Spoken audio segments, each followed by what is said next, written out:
Hello and welcome back. This is Accounting 1. Today we're working on Chapter 3, Lesson 4. Lesson 4 is Proving and Ruling a Journal. So basically, what do you do? Like whenever we finished here, we're almost to the end of the page. So we need to start a new page. So how do we do that? Well, first of all, we want to prove a journal page. And what proving a journal page means is that you're just making sure your debits equal your credits. So you're going to add up all your debits and add up all your credit totals. And that's what proving is.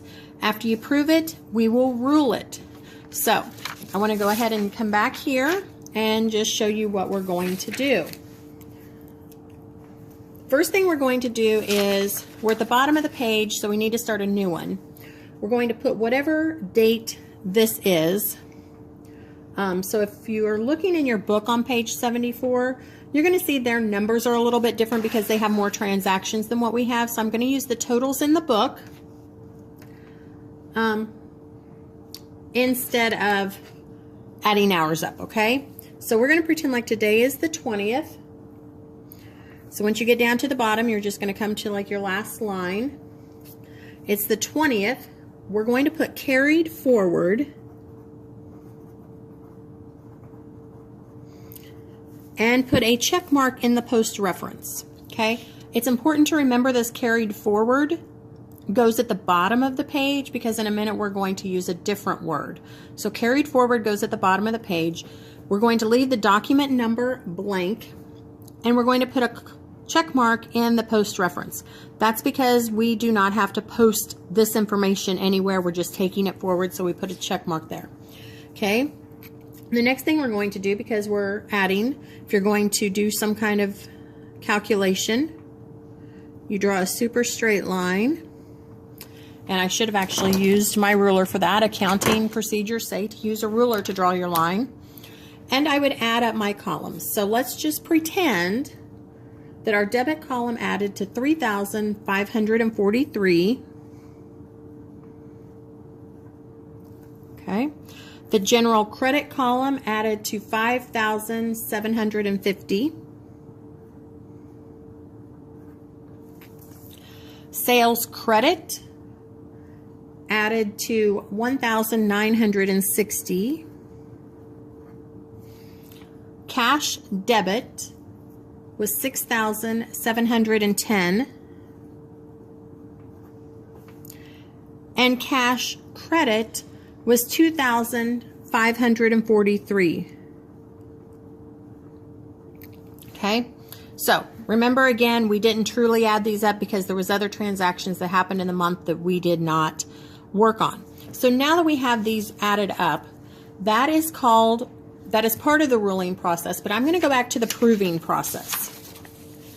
So on proving it, we want to make sure our debits equal our credits. So sometimes you're going to be given kind of a little table like this to fill out. And all we have to do is it wants to know in the general column, so here's the general column, in the debit part of that, what was the total? So general debit total was $3,543. The general credit was $5,750. Sales, we don't have a sales debit. Sales credit was $1,960. Cash debit was $6,710. And cash credit was $2,543. Okay. I'm going to draw my line here to show that I'm adding those up. And when I do that, my debits are going to add to $10,253, and my credits, whenever I do the math here, is going to be $10,253. Okay? That means that they match. Okay? They must be identical. If those numbers do not match, you have made a mistake and you need to go back to your journal and figure out what you did wrong. Okay, so that is what you need to do there. The first thing I would do is start by making sure you wrote the numbers down correctly. Then I would re-add my columns, make sure that is correct. Then I would have to go back through and say, okay, credit, credit, debit, debit, or credit, debit, debit, credit, and double check it that way. Okay, that is proving the page. Go back to where I was ruling it. So I got my totals in. Now to show that I actually proved it and that those matched, this time I will use my ruler. And I'm going to draw a double underline. Okay, so hopefully you can see that I've drawn 2 lines. Those 2 lines show that I have double checked and that my debits do equal my credits and that my accounting equation is in balance. So now we're ready to go to the next page so that we can continue. Okay, a few notes here. At the end of the page, ruling the journal, this happens at the end. We prove and rule it. The things you need to remember is it is carried forward and we put the check mark in the post reference column. Okay, now we're ready to start a new page. This is where we're going to bring the totals from the last page to the top of the new page so that we can keep going.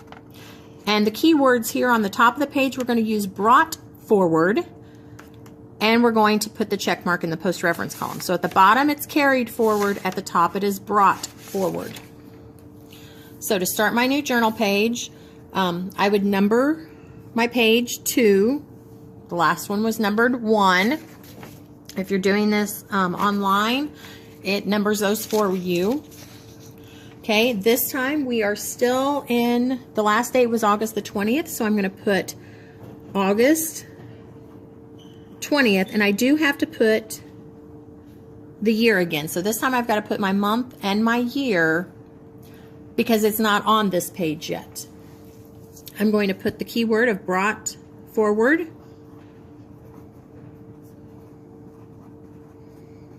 And I'm putting a check mark in my post reference. Okay. The next thing I have to do is simply copy. So here is where a lot of people make a mistake. I know this seems like it's so easy to do, but people do make mistakes here. So I'm just going to come across my general debit was $3,543. My general credit was $5,750. My sales credit was $1,960. My cash debit was $6,710. And my cash credit was $2,543. At this point, I recommend going ahead and doing your math and making sure that your debits equal your credits. This is going to tell you if you brought them forward correctly. I know that seems like kind of a waste of time right now, but if you do this whole page and you get down to the bottom and then your debits don't equal your credits, you're having to go back and figure out where your mistake was, and you could have easily found it right here at the beginning. Okay, so let's pretend that we have done several transactions, okay, and we are now at the end of the month. So now we need to prove and rule for the end of the month. This time, I'm just going to skip down a few lines. It's the 31st of August. This is the last day of the month. This one says totals. Okay. So your keyword for this one is totals. I would probably add that in your notes. I'm just going to put it on the bottom of this page. So end of month.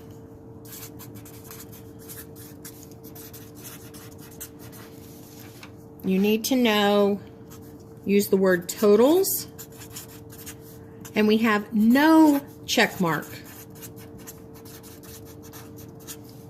in post reference. Okay, so no check mark this time. All right, but we're using the word totals. Usually everyone can remember the word totals. They get confused on whether to put a check mark. So we've got our totals, and we're just going to pretend that we've done a bunch of transactions. So I'm going to use the totals from the book, and we've got 4,351, and I'm on page 75 if it's easier to look in your book. My general credit was 5,750.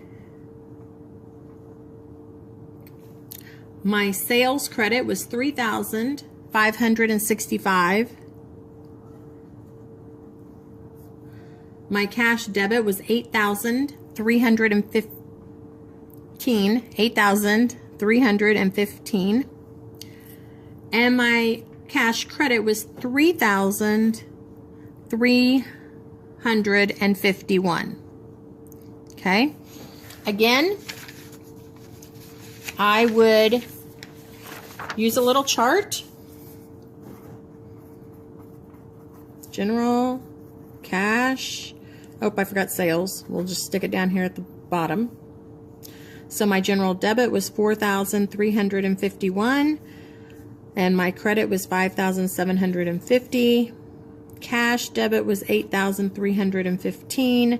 Cash credit was $3,351. No sales debit, and my sales credit was $3,565. I'm going to draw my line. I'm going to add these up, and this time I'm going to get 12,666 for my debit totals. Write that up here. And 12,666 for my credit totals, okay? Those two numbers equal. So we're ready to put those back on our sheet, okay? So I know that I'm equal. My next thing I need to do is to do my double underline. Remember, that is called ruling. Maybe because you use a ruler, I don't know. But you do that whenever you know that your debits and credits equal. If your debits and credits equal, chances are you have done it correctly. Okay? The next thing we need to do at the end of the month is we need to prove our cash. See if I can show you everything here. Okay? So we're going to prove cash.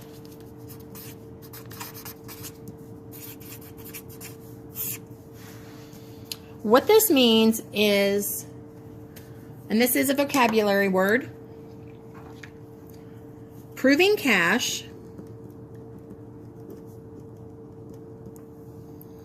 is determining that the amount of cash agrees with the accounting records.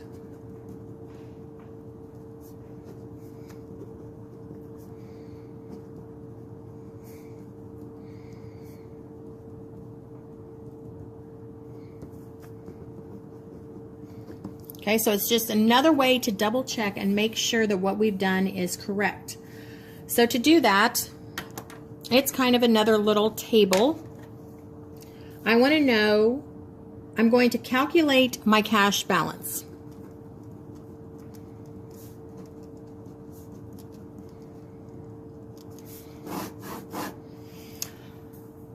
Cash on hand at beginning of month. Okay. This one, your book will typically tell you that. So look at the book or look at the problem. I'm going to write that down here. Oops, sorry. Look at the problem so I know where that information come from. And my cash on hand at the beginning of the month, my book says, was 0. Next, I need to know how much I received during the month, plus cash received. Okay, this one is going to be the total cash debit, because every time you receive cash, you're going to record that in your debit column. So if I look back here, my cash debit is $8,315. Okay, minus, oh, I want you to do an equal, so this is 8,315. Now we're going to do minus cash paid. And where do we find our cash paid? That's going to be the total cash credit, because every time we pay cash, we put it in the cash credit column.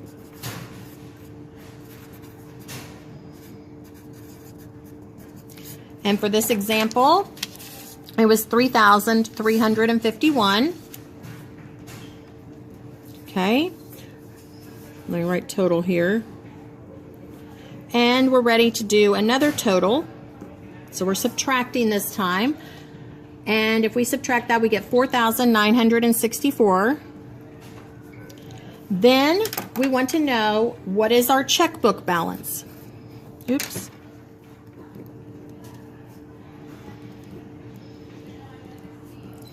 This one, you're going to look at your problem. It's going to tell you that answer. And my book says that I had 4,964. Okay, do those two numbers equal? They do. That means what we have recorded here in our journal is equal to what we did in our checkbook. So we're going to draw 2 double underlines here, and we know our cash balances, so that's just another way to help guarantee that we have done things correct. Okay, there are some standard accounting practices. Be sure you look at those on page 77. You can read those yourself. And that is the end for this chapter.